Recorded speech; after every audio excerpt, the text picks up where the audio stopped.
اعوذ باللہ من الشیطان الرجیم بسم اللہ الرحمن الرحیم السلام علیکم ورحمۃ اللہ وبرکاتہ۔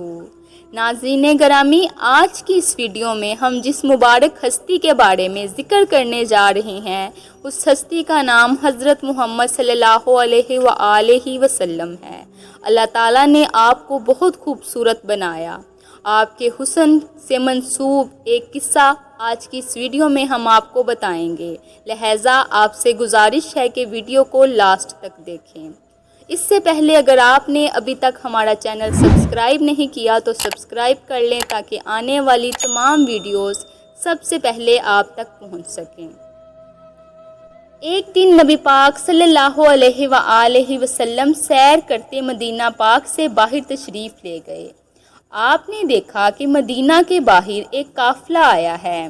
نبی پاک دیکھ کر آگے گئے تاکہ پوچھ سکیں کہ ان کو کوئی ضرورت تو نہیں۔ جب آپ خیموں کے پاس پہنچے تو دیکھا کہ کچھ لوگ خیمے کے باہر کھڑے آپس میں باتیں کر رہے ہیں۔ اس قافلے کے سردار کا نام عبداللہ بن طارق تھا۔ نبی کریم صلی اللہ علیہ وآلہ وسلم نے پوچھا کہ اے قافلے والو، کہاں سے آئے ہو اور کس لیے آئے ہو؟ طارق کہنے لگا، کل مدینہ میں منڈی لگنی ہے اور ہم اپنا مال بیچنے آئے ہیں۔ حضور اکرم صلی اللہ علیہ وآلہ وسلم نے پوچھا کہ مال کیا ہے؟ طارق نے اشارہ کر کے کہا کہ یہ اونٹ بیچنے آیا ہوں۔ ناظرین، نبی پاک نے جب اونٹوں کی طرف دیکھا تو نبی پاک کو ایک اونٹ پسند آ گیا۔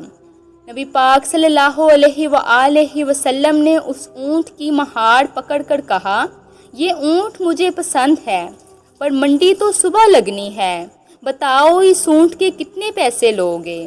طارق کہنے لگا، پیسے نہیں لینے، سنا ہے مدینے کی کھجوریں بڑی اچھی ہیں، کچھ من کھجوریں دے دیں اور اونٹ لے جائیں۔ حضرت محمد صلی اللہ علیہ وآلہ وسلم نے اونٹ کی مہاڑ پکڑی اور مدینہ کی طرف چل پڑے۔ مڑ کے قافلے والوں کو دیکھا اور کہا کہ میں کھجوریں بیچ دیتا ہوں۔ اتنا کہہ کے نبی پاک چلے گئے۔ قافلے والے ہمارے نبی پاک کو دیکھتے جا رہے ہیں۔ آقا چلے گئے اور مدینہ کی گلی میں آ گئے۔ جب نبی پاک آنکھوں سے اوجھل ہو گئے تو طارق نے اپنے ساتھ کھڑے بندے سے کہا، یہ تمہارا کیا لگتا ہے؟ وہ کہنے لگا، میں تو مدینہ پہلی بار آیا ہوں۔ دوسرے نے تیسرے سے پوچھا کہ یہ تیرا کیا لگتا ہے؟ وہ کہنے لگا، میں نے تو دیکھا ہی پہلی بار ہے۔ طارق کہنے لگا، مارے گئے اونٹ بھی لے گیا اور دے کر بھی کچھ نہیں گیا، اس کا تو نام پتہ بھی نہیں معلوم، اور یہ بھی نہیں معلوم کہ وہ کہاں کا رہنے والا ہے، اور نام پوچھنا بھی یاد نہیں رہا۔ ایک آدمی نے کہا کہ نام کیا پوچھنا تھا؟ جب وہ بولتا تھا اس کے دانتوں سے نور کی روشنی نکلتی تھی، میں تو وہ روشنی ہی دیکھتا رہا، سبحان اللہ۔ ایک کہنے لگا، میں تو اس کی آنکھ کا سرما ہی دیکھتا رہا۔ ایک کہنے لگا، اس کے ماتھے سے نور نکل کر سامنے پہاڑوں پر پڑتا تھا، میں تو پہاڑوں کی طرف ہی دیکھتا رہا۔ ابھی یہ باتیں چل ہی رہی تھی کہ اندر خیمے سے طارق کی بیوی بولی، خبردار اس کے خلاف کوئی بات نہ کرے، اگر اونٹ کے پیسے نہیں دیے تو پیسے میں دوں گی۔ طارق سن کے کہنے لگا، کیا تیرے میکے کا رشتہ دار ہے؟ اس کی بیوی کہنے لگی، میں نے تو دیکھا ہی پہلی بار ہے۔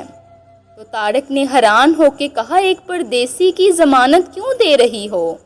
طارق کی بیوی کہنے لگی، میں خیمے میں بیٹھ کر دیکھتی تھی کہ اس کی بڑی شان ہے، سب پر دھوپ تھی پر اس پر بادل کا ایک ٹکڑا تھا جو اس پہ سایہ کر رہا تھا، سبحان اللہ۔ تھوڑی دیر گزری تو صحابہ کرام کھجوریں لے کر آ گئے اور آ کے کہنے لگے کہ طارق کھجوریں تول لے، جو بنتی ہیں وہ بھی اور جو بچتی ہیں وہ بھی ساتھ لے جاؤ۔ طارق نے کہا، کھجوریں میں بعد میں لوں گا، پہلے مجھے بتاؤ کہ وہ خوبصورت انسان کون تھا؟ وہ کہنے لگے، کیا تو نہیں جانتا؟ طارق بولا، نہیں۔ کہا، یہ اللہ کے آخری رسول آقا دو جہان حضرت محمد صلی اللہ علیہ وآلہ وسلم ہیں۔ طارق نے کہا کہ آپ کون ہیں؟ صحابہ کرام فرمانے لگے، ہم تو ان کے دروازے کے غلام ہیں۔